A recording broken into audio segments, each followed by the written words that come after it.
बात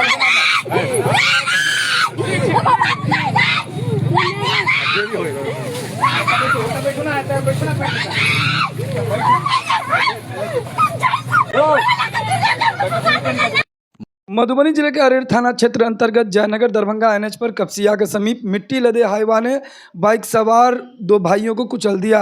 हादसे में एक भाई 31 वर्षीय पंकज कुमार दास की मौके पर ही मौत हो गई, जबकि दूसरे भाई राकेश कुमार दास गंभीर रूप से घायल बताया जा रहा है। मृतक पंकज कुमार दास बिस्फी थाना क्षेत्र के गैनौर रुपोली गाँव निवासी राम प्रकाश दास का पुत्र था। परिजनों ने बताया कि दोनों भाई कालिकापुर गाँव से एक बारात में शामिल होकर घर लौटे थे। दुर्घटना के बाद मौके पर भीड़ जुट गई।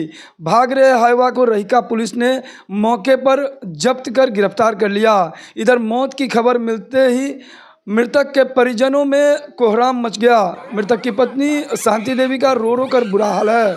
मृतक पंकज कुमार दास के दो बच्चे हैं। इस वक्त घटना को लेकर पूरे गांव में शोक की लहर है। लड़का का हाँ, पंकज दास। आपका नाम? राम प्रकाश दास।